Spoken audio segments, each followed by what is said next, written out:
Hello viewers, welcome to MS technician channel. ఇవాళ మన వీడియోలో డబుల్ డోర్ ఫ్రిడ్జ్ ఉన్న ప్రతి ఒక్కరు ఫేస్ చేసే ప్రాబ్లమ్స్ అండ్ సొల్యూషన్స్.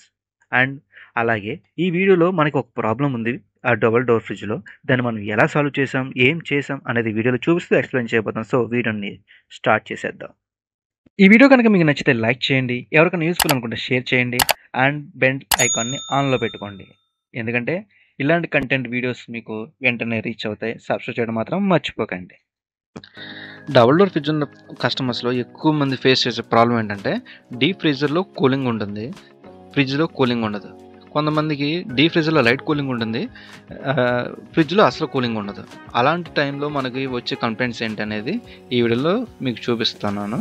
అసలు రెయిన్గా వచ్చినప్పుడు ఆ కంప్లైంట్ ఫస్ట్ మనం చూడాల్సింది డ్రైన్ వాటర్ వస్తున్నాయా లేదా. డ్రైన్ వాటర్ వస్తున్నాయా లేదా అనుకున్నప్పుడు వస్తే ఓకే, రాకపోతే డీప్ ఫ్రిడ్జ్లో ఎయిర్ సర్క్యులేషన్ జరిగే సౌండ్ కానీ ఎయిర్ వస్తున్న సౌండ్ వస్తుందా, అదే మెయిన్. ఫీల్ అవుతున్నారా మీరు ఎయిర్ వస్తున్నట్టు చెక్ చేసుకోవాలి. అప్పుడు రాకపోతే మీరు టెక్నీషియన్ పిలవండి. ఫస్ట్ చెక్ చేయాల్సింది లెర్నర్స్. మీరు ఖచ్చితంగా ఫ్యాన్ వర్క్ అవుతుంది లేదా ఓపెన్ చేసి చూసుకోవాలి. 2 ఫ్యాన్లు ఉంటాయి, కొన్నిటికి 3 ఫ్యాన్లు ఉంటాయి, కొన్నిటికి ఒకటే ఫ్యాన్ ఉంటుంది.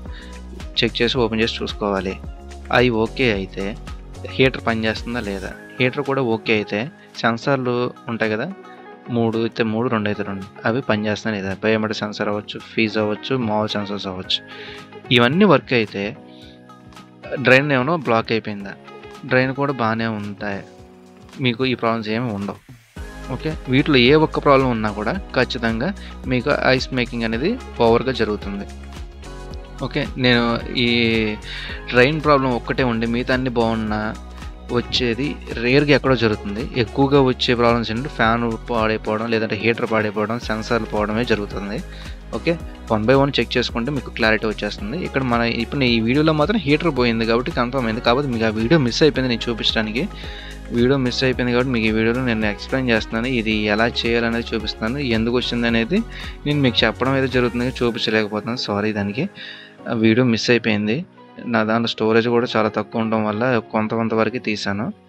నేను మీకు పూర్తిగా అయితే ఎక్స్ప్లెయిన్ చేయగలుగుతున్నాను. వీడియోని లాస్ట్ వరకు చూడండి. మీకు అర్థం కాకపోతే, నేను మీకు చెప్పింది మీకు అర్థం కాకపోతే వీడియో చూసైనా మీరు నేర్చుకోవచ్చు. మీకు హీటర్ కొత్తగా తీసుకొచ్చినప్పుడు దానికి క్లిప్స్ ఉన్నాయి, క్లిప్సే పెట్టాలని ఏం లేదు. క్లిప్స్ని కట్ చేసి వాటికి వచ్చిన వైర్లను జాయిన్ చేసుకోవచ్చు. ఎందుకంటే మీరు దానికి వచ్చిన ప్రతి క్లిప్ ఫ్రిడ్జ్కి దానికి సెట్ అవుతుందని ఏమి ఉండదు. అవి యూనివర్సల్గా వస్తాయి క్లిప్స్. కొన్నాటి సెట్ అవుతాయి, కొన్నాటి సెట్ అవ్వవు. సెట్ అవునప్పుడు ఆటోమేటిక్గా వాటికి వచ్చిన జాక్స్కి వచ్చిన వైర్లని కట్ చేసి దీనికి జాయిన్ చేసుకోవచ్చు, వర్క్ అవుతాయి ఖచ్చితంగా.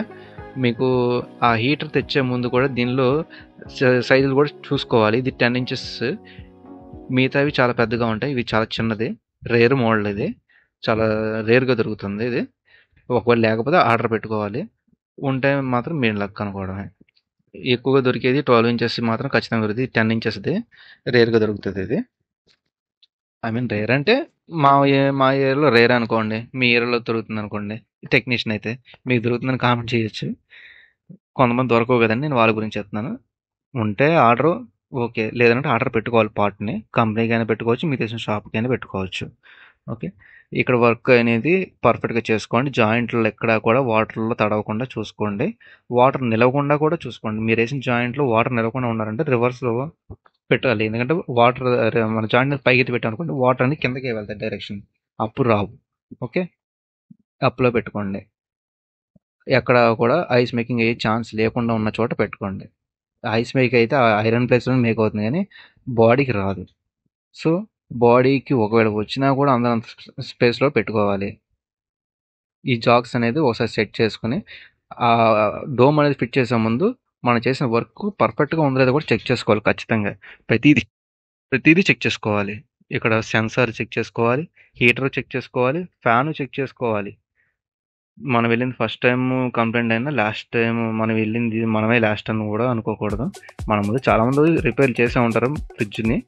ఇక్కడ చూసారు కదా, నా ముందు చాలామంది రిపేర్లు చేశారు. ఆ జాక్ని, ఫ్యాన్కి సంబంధించిన వాటికి చాలామంది చాలా ప్రయోగాలు చేశారు వాటి మీద. వాటిల్లో నేను చూసినప్పుడు హీటర్ ఒకటే పోయింది. మళ్ళీ నేను బిగించే ముందు తీసే ముందు ఏమైనా జరిగిందో తెలియదు కదా, మళ్ళీ చెక్ చేసుకోవాలి ప్రతిదీ పర్ఫెక్ట్గా ఉందా లేదా. నేను కొన్ని వీడియోస్ మిస్ అయినాయి అని చెప్పాను కదా, వాటిలో ఇవి కూడా ఉన్నాయి నేను చెక్ చేసినవి. కొన్ని ఏమో మీకు చూపించినంత వరకు ఉన్నాయి. కానీ మీకు 90% అయితే ఈ రిపేర్ వీడియో మీకు యూస్ఫుల్ అవుతుంది.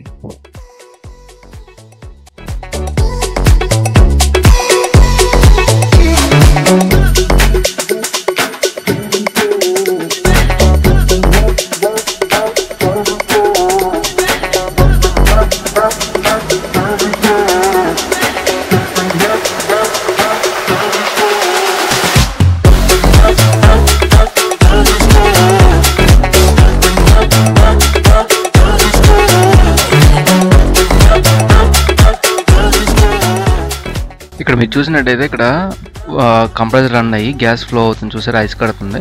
ఇక్కడ ఫ్యాన్ కూడా రన్ అవుతుంది. చూస్తే మీరు గమనించినట్టయితే ఫ్యాన్ కూడా రన్ అవుతున్నట్టు కనిపించదు. చూడండి, ఇక్కడ నేను చూపిస్తాను మళ్ళీ మీకు. ఇక్కడ ఐస్ కేమింగ్ చూసారా? ఐస్ ఇందులో స్టార్ట్ అయింది, ఇప్పుడు ఫుల్గా ఫామ్ అవుతుంది. ఇదంతా ఐసే, అంటే కంప్రెసర్ వర్క్ అయ్యి కూలింగ్ వస్తుంది. ఇక్కడ సెన్సార్ వర్క్ అవుతున్నాయా లేదా అనేది ఇందాడ చెక్ చేశాను కదా, అంటే మీకు వీడియో చూపించలేదులే. ఇక్కడ చూసారా, ఫ్యాన్ కూడా రన్ అవుతుంది. ఇక్కడ ఫ్యాన్ రన్ అవుతుంది. హీటర్ కూడా ఇక్కడ రెడ్ వచ్చింది కానీ మీకు వీడియోలో కనిపించట్లేదు. మీకు వీడియోలో కనిపించడం కోసం నేను చేయి పెట్టి చూపిస్తాను. అంటే చేయి వెంటే దాన్ని పట్టుకోకూడదు, పట్టుకుంటే కాలుతుంది. మీకు ఇక్కడ చూసినట్టు ఆవిరి వస్తున్నట్టు గమనించుంటారు మీరు. ఆవిరి వస్తుంది. హీటర్ మీద కొంచెం లైట్గా వాటర్ పడితే ఆవిరి వస్తుంది, చూసారా? అలా వస్తుంది. అది వర్క్ అవుతుంది. మీకు చూపించడానికి కుదరలేదు, అది నాకు. వర్క్ అయితే అవుతుంది. వర్క్ అంతా పర్ఫెక్ట్. వర్క్ అంతా ఓకే అయిన తర్వాతే డోమ్స్ పేర్చడానికి నేను సెట్ చేస్తున్నాను. ఓకే, ఇది మీరు ఖచ్చితంగా ప్రతిదీ చెక్ చేసుకున్న తర్వాత ఫిట్టింగ్ అనేది చేసుకోవాలి చెప్పినట్టుగా. మీరు ఇక్కడ చూసినట్టయితే ఈ కంపార్ట్మెంట్కి సంబంధించిన ఫ్రిడ్జ్కి వెళ్ళే ఎయిర్ వే వచ్చి ఈ ప్లేసే. దీని ద్వారా ఫ్యాన్ తిరగడం వల్ల ఈ హోల్ నుంచి మనకి ఫ్రిడ్జ్లోకి ఎయిర్ వెళ్తుంది. ఇది కనుక ఫ్యాన్ కనుక ఆగిపోయిందంటే ఫ్రిడ్జ్ కంపార్ట్మెంట్కి కూలింగ్ వెళ్ళడం ఆగిపోతుంది. ఫ్రిడ్జ్ ఫ్యాన్ పాడైపోయినా స్ట్రక్ అయిపోయినా ఎయిర్ త్రో ఆగిపోయి కింద కంపార్ట్మెంట్కి కూలింగ్ రాదు. అప్పుడు మాత్రమే పై కంపార్ట్మెంట్ కూలింగ్ ఉండి కింద కంపార్ట్మెంట్లో కూలింగ్ ఉండదు. అలా వచ్చిందంటే ఇలా హీటర్ పోయి ఉండొచ్చు, లేదా ఫ్రీజ్ పోయి ఉండొచ్చు, లేదా సెన్సర్లు పోయి ఉండొచ్చు, హీటర్ కాలిపోయి ఉండొచ్చు, ఫ్యాన్ స్ట్రక్ అయిపోయి ఉండొచ్చు. ఇన్ని జరుగుతాయి. ఓకే, ఇలా వాడాలంటే మనకి ఎక్కువ కూలింగ్ కావాలనుకుంటే సూపర్ ఫ్రీజ్ ఉంది కదా, దానిలో ఎక్కువ కూలింగ్ వస్తుంది. అలా కాకుండా కొంచెం తక్కువ కావాలి, నార్మల్గా కావాలంటే నార్మల్గా పెట్టుకోవచ్చు. అది కూడా అవసరం లేదు, నాకు చాలా తక్కువ కావాలి, కరెంట్ బిల్లు కూడా రేంజ్లో తక్కువ కావాలనుకుంటే ఎనర్జీ సేవింగ్ ఉంది, దానిలో పెట్టుకోవాలి. అలా కూడా వద్దు, నాకు ఇది అసలు ఫ్రీజర్గానే వద్దు, ఫ్రిడ్జ్గానే కావాలి, కింద ఫ్రిడ్జ్ సరిపడు, దీనిలో ఫ్రిడ్జ్గా వాడుకోనుకుంటే కన్వర్టబుల్ అని ఉంటుంది లాస్ట్లో. అది కన్వర్టబుల్ పెట్టుకుంటే పైన కింద రెండు ఫ్రిడ్జ్ అవుతాయి. ఓకే, అసలు పైన కింద రెండిట్లోనూ కూలింగ్ రావట్లేదంటే అది వేరే కంప్లైంట్. అది కంప్రెసర్ పోయి ఉండొచ్చు, రిలేస్ పోయి ఉండొచ్చు, లేదా కేబుల్ పాడైపోయి ఉండొచ్చు, బోర్డ్ కంప్లైంట్ రావచ్చు. చాలా ఉంటాయి, చెక్ చేసుకోవాలి. అవి వేరే వీడియోలో మీకు చూపిస్తాను. ఇది ఇవాళ వీడియో. ఈ వీడియో మీకు ఎంతవరకు అర్థమైంది, ఎంతవరకు యూజ్ అయింది అనేది నాకు కామెంట్లో తెలియచేయండి. ఈ వీడియో కనుక మీకు నచ్చితే లైక్ చేయండి అండ్ బెల్ ఐకాన్ని ఆన్లో పెట్టుకోండి. సబ్స్క్రైబ్ చేయడం మాత్రం మర్చిపోకండి.